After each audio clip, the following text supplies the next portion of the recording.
Hi friends, ఈరోజు మనం ఎక్కడికి వచ్చామో తెలుసా? మహిషాసురుని సంహరించిన కనకదుర్గ అమ్మవారి దగ్గర. అదేనండి మన విజయవాడలో. Welcome back to my channel. మనమైతే కర్నూలు నుండి విజయవాడకి అయితే స్టార్ట్ అయినాం. మన కర్నూలు నుండి విజయవాడకి 3 రూట్లలో అయితే వెళ్ళొచ్చు. ఒకటి శ్రీశైలం దూరాల, 2 గిద్దలూరు రూటు, 3 వయా హైదరాబాద్ మీద అయితే వెళ్ళొచ్చు. మేమైతే గిద్దలూరు మార్కాపురం రూట్లో అయితే వెళ్తున్నాము. మిడిల్ పాయింట్ గుంటూరు అయితే వస్తుంది. ఈ గుంటూరు మీద వెళ్ళేటప్పుడు మనకు ప్రకాశం బ్యారేజ్ అయితే కలుస్తుంది. మనమైతే ఫ్రెష్ అప్ అయ్యి టెంపుల్ వెళ్దామని విజయవాడ రైల్వే స్టేషన్ దగ్గరలో ఉన్న అన్న వాళ్ళ ఇంట్లో అయితే రెడీ అయ్యి స్టార్ట్ అయినాము. మెయిన్గా మనకి విజయవాడ రైల్వే స్టేషన్ తూర్పు కోస్తా రైల్వే జోన్లో ప్రధానమైనది. మన రైల్వే స్టేషన్ రద్దీగా ఉండే స్టేషన్లలో ఇండియాలోనే 4వ స్థానంలో అయితే ఉంది. విజయవాడ ప్రస్తుత నామం అయితే అధిష్టాన దేవత కనకదుర్గమ్మ వారి మరో పేరు విజయవాటిక నుండి అయితే వచ్చింది విజయవాడ అని. మనకి నెక్స్ట్ వచ్చేసి కేసీపీ సిమెంట్ ఫ్యాక్టరీ గుర్తుగా, అలాగే విజయవాడ మున్సిపల్ కార్పొరేషన్ స్థూపంగా మనకైతే ముందర ఒక పిల్లర్ అయితే కనపడుతూ ఉంటుంది. దీనికైతే మనకు ఒక గడియారం అయితే ఉంటుంది. నెక్స్ట్ వచ్చేసి మనకి ఒక సర్కిల్ అయితే వస్తుంది. ఈ సర్కిల్ మెయిన్గా మనకి రైల్వే స్టేషన్ బస్ స్టాండ్కి మిడిల్లో అయితే ఉంటుంది. లెఫ్ట్ సైడ్ అయితే మనకి స్టార్టింగ్లో బ్రిడ్జి దగ్గర డాక్టర్ వైఎస్ఆర్ పార్క్ అయితే ఉంటుంది.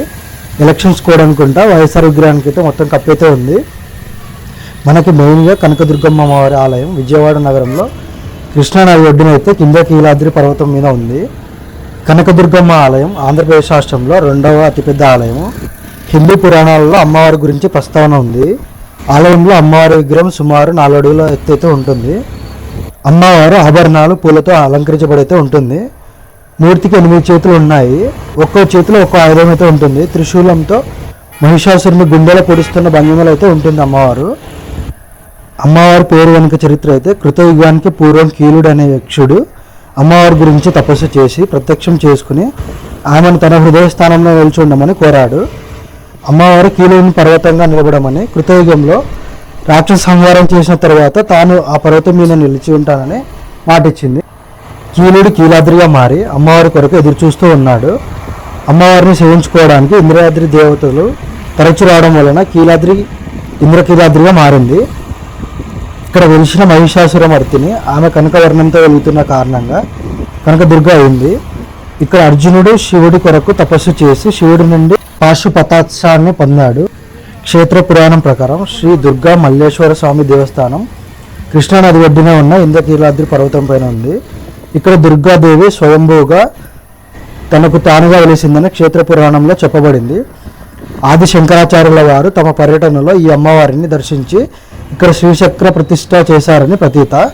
కొన్ని లక్షల మంది దేవాలయానికి వచ్చి అయితే దర్శనం చేసుకుంటూ ఉంటారు.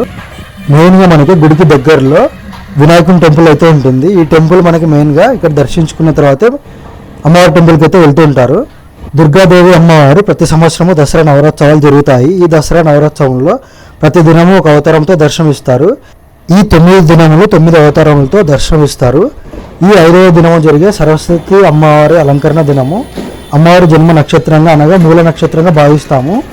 ఈ దినమున వేలాది మంది భక్తులు విద్యార్థులు తరలి వస్తారు. ఈ దేవాలయంలో వినాయక స్వామి, ఈశ్వరుడు, శ్రీరాముల వారు కొలువుతీరి ఉన్నారు. మెయిన్గా అమ్మవారి దగ్గర మేకలని, గొర్రెలని, పొట్టేళ్ళని ఎక్కువగా బలిస్తూ ఉంటారు. అమ్మవారి దగ్గర కోరుకున్న మన కోరికలు నెరవేరిన తర్వాత భక్తులు అయితే ఇలా సమర్పిస్తూ ఉంటారు. అమ్మవారి టెంపుల్ దగ్గర చాలా మూవీ షూటింగ్స్ అయితే జరిగాయి. మెయిన్గా మనకి రవితేజ గారి మూవీ కృష్ణ మూవీలో అయితే ఈ టెంపుల్ దగ్గర చాలా సీన్స్ అయితే తీసుకున్నారు. అమ్మవారి టెంపుల్ దగ్గర కన్స్ట్రక్షన్ అయితే జరుగుతున్నట్లుంది. అమ్మవారి టెంపుల్ దగ్గర చూడడానికి అయితే ఇలా ఉంది. ఆ కనపడే బిల్డింగ్లో నుండి అయితే అమ్మవారి టెంపుల్కి అయితే వెళ్తాము. అలాగే ఆ బిల్డింగ్లో లిఫ్ట్ సౌకర్యం కూడా ఉంది మనకి. అమ్మవారి టెంపుల్కి మనకి ఉచిత దర్శనం, అలాగే 100, 300, 500 రూపాయల టికెట్స్ అయితే అవైలబుల్ అయితే ఉంటాయి మనకి. ఇక్కడైతే మనం టెంకాయ కొనుక్కుని అయితే స్టార్ట్ అయ్యాం టెంపుల్కి. చాలామంది టెంపుల్కి బస్సులో అయితే వెళ్తుంటారు కీలాద్రి పైకి. అలాంటి వాళ్ళకి ఈ స్టెప్స్ అయితే వెళ్ళే రూట్ తెలియదు వాళ్ళకి. నేను 2-3 సార్లు వచ్చాను. నాకైతే ఈ స్టెప్స్ ఉన్నట్లు తెలియదు అసలు, బస్సులో వెళ్తున్నాం కాబట్టి. మెయిన్గా టెంపుల్లోకి మొబైల్స్ అయితే అలౌ లేదు. గర్భగుడిలో ఫొటోస్ ఎక్కువ తీసుకుంటున్నారని చెప్పి వైరల్ అయితే అవుతున్నాయి ఈ మధ్యకాలంలో. అందుకనే మన మొబైల్స్ అయితే అలౌ లేదు టెంపుల్లోకి.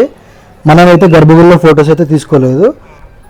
టెంపుల్ ఆవరణంలో బయట అయితే ఇలా ఫొటోస్, వీడియోస్ అయితే తీసుకునే వాళ్ళతో తీసుకుంటున్నారు. ఈ ఆవరణంలో మనకి కళావేదిక అయితే ఉంటుంది. మెయిన్గా మనకు టెంపుల్ గోపురం ముందు అయితే అమ్మవారి విగ్రహం అయితే మనకైతే ఒకటి ప్రతిష్ఠించి ఉంటారు చూడ్డానికి అందరూ. అమ్మవారి టెంపుల్లో కోరికలు కోరుకున్న వారికి చాలామందికి అయితే నెరవేరాయని చాలామంది భక్తులు అయితే చెప్తూ ఉంటారు ఇక్కడ టెంపుల్ దగ్గర మనకి అమ్మవారి టెంపుల్ దగ్గర కిందకైతే వెళ్తున్నాము.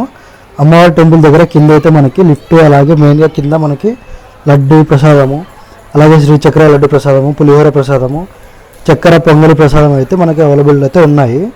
అమ్మవారి దర్శనం వచ్చేసి మనకి 2 hours అయితే పట్టింది. అదే దసరా నవరాత్రుల టైంలో అయితే 4 to 5 hours అయితే పడుతుంది. అమ్మవారి దర్శనం అయిపోయాక మనమైతే విజయవాడ బస్ స్టాండ్కి ఎదురుగా ఉన్న E3 ఫుడ్ కోర్ట్కి అయితే వెళ్తున్నాము. ఇక్కడ చాలా ఫుడ్ స్టాల్స్ అయితే అవైలబుల్ అయితే ఉన్నాయి. మెయిన్గా మనకి KFC కూడా అవైలబిలిటీ అయితే ఉంది. అలాగే పిల్లలు ఆడుకోవడానికి ప్లేయింగ్ గేమ్స్ అయితే ఉన్నాయి. మెయిన్గా మనకి ఈ ఫుడ్ స్టాల్లో ఇండియన్, చైనీస్, అరేబియన్ ఇలా చాలా ఫుడ్ ఐటమ్స్ అయితే అవైలబుల్ అయితే ఉన్నాయి. అలాగే కొంచెం ముందు లోపలికి వెళ్తే లోపల కృష్ణానది అయితే కనబడుతుంది. నది కానుకుని మనకి ఫుడ్ స్టాల్స్, అలాగే సిట్టింగ్ అరేంజ్మెంట్స్ అలా అయితే చేసి ఉంటారు. షాపు నేమ్స్ అయితే చాలా డిఫరెంట్గా ఉన్నాయి. వచ్చి తినిపో అంట. ఇక్కడైతే చాలామంది బర్త్డే పార్టీస్, రిసెప్షన్స్, అలాగే న్యూ ఇయర్ సెలబ్రేషన్స్ చాలా చేసుకుంటారు. మెయిన్గా మనకి విజయవాడ ఏరియా నది ఉండటం వల్ల హ్యూమిడిటీ అయితే ఎక్కువ ఉంటుంది.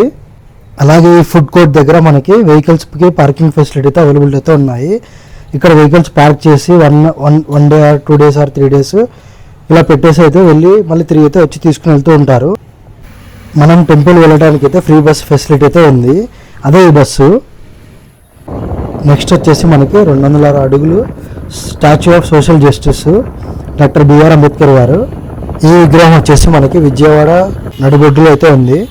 మనమైతే అంబేద్కర్ గారు స్టాచ్యూ లైన్లో పీవీపీ మాల్ ముందు మినర్వా గ్రాండ్ హోటల్లో అయితే వెళ్ళి తిన్నాము. తర్వాత స్ట్రీట్ ఫుడ్ వెళ్ళి అక్కడైతే మనము హాలిడే తినేసి అయితే స్టార్ట్ అయ్యాం కర్నూలుకి.